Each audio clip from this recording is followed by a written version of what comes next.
Men boshlamagan ish uchun meni qo'lga olasizlarmi? Nima, meni qo'lga olasizlar? Dilon Deynis va Habibning jamoa a'zolari o'rtasida UFC 322 doirasida kelib chiqqan katta janjalga to'xtalib o'tamiz. Vaziyatni shu kadrdan boshlaymiz. Habibning jamoasi Dilon Deynisning kelayotganini ko'rdi. Magomed Zaynukov Omari Ahmedovga tayyor tur degan ma'noda ishora qildi. Bu paytda esa Abu Bakr Nurmagomedov kepkasini yechib hujum qilishga tayyorlana boshladi.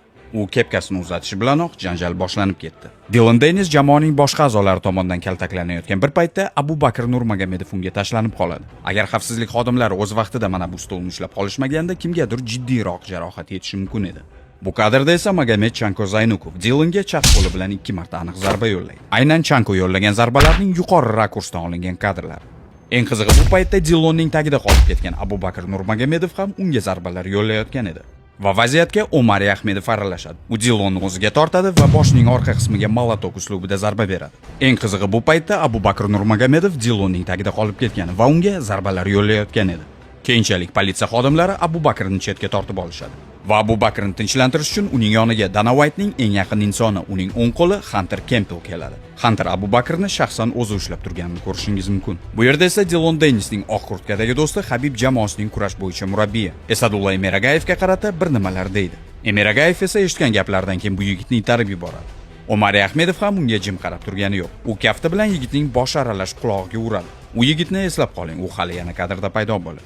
Vaziyat tinchlanib, politsiya va xavfsizlik xodimlari janjal chiqarganlarni arenadan chetga olib chiqayotgan paytda yana bir to'qnashuv yuzaga keldi. Habibning bir jamoadoshi Dilon Deynis bilan birga yurgan mana bu yigitga yana hujum qiladi. Balki bu shunchaki Dog'istonlik muxlis bo'lgan bo'lishi ham mumkin. Janjalda ishtirok etganlar arenani tark etayotgan bir paytda Dilon Deynisning oq kurtkadagi do'sti Chankoga nimadir deydi. Shundan keyin u tomonga oyoqda va qo'llarda yo'llangan zarbalar ucha boshlaydi. Politsiya ushlab ketayotganda oyog'i bilan oq kurtkadagi yigitga zarba bergan inson Qurban Amir Aslanov. U Islom Maxachevning do'sti va hamqishlog'i va bu yigitni ancha uzoq do'pposlashadi. Oxiri u qo'llari bilan boshining orqasini yopgandan keyin politsiya uni tortib oladi. Bu ishda politsiyaga Esadulla Emiragayev yordam berayotganini ko'rishingiz mumkin. Politsiya va xavfsizlik xodimlari Esadulladan tashqari Islom Maxachevni qo'llab-quvvatlash uchun kelgan barcha uning do'stlarini arenadan chiqarib yuboradi. Bu paytda Dilon Deynis politsiya xodimlariga axir bu ishlarni men boshlamadim-ku, nima, meni qo'lga olasizlarmi kabilda savollarni berayotgan edi. Oxir-oqibat politsiya Dilonni ham arenadan olib chiqib ketadi. O'zi aslida so'nggi paytlarda Dilon Deynis Instagram sahifasiga joylagan mana bu postlarga qaraydigan bo'lsak, bu yerda anchagina provokatsiyani ko'rishimiz mumkin. Bu yerda Dilon menga islomni bering, u meni 7 marta urdi, lekin men hech qachon UFC'ni sudga bermaganman deb yozgan. Bu suratda esa islomni mana bu qiz bilan bitta kadrga joylagan. To'g'risi bu qiz qo'shiqchimi yoki UFC jangchisi men tanimadim.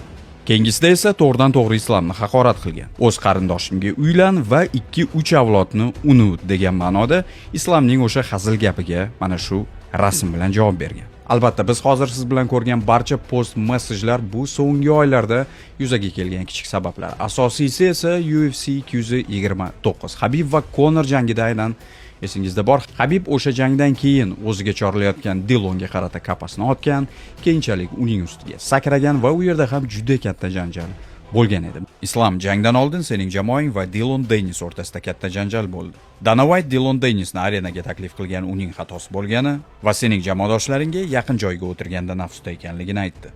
Bu nima sababdan yuzaga kelganini ayta olasanmi? So'nggi 5 yil davomida kimdir haqida gapirdingmi? U bilan ko'rishganingda aytgan gaplaring uchun javob berishing kerak. Menimcha u bugun ham javob bera olmadi. Ayniqsa jamoamiz haqida ancha yomon gaplar bo'lgan. Bugun u arenaga kelganini kimdir ko'rgan. Aynan u yomon gapirgan yigitlar shunchaki uni bugun kutib olishgan. Faqat shu.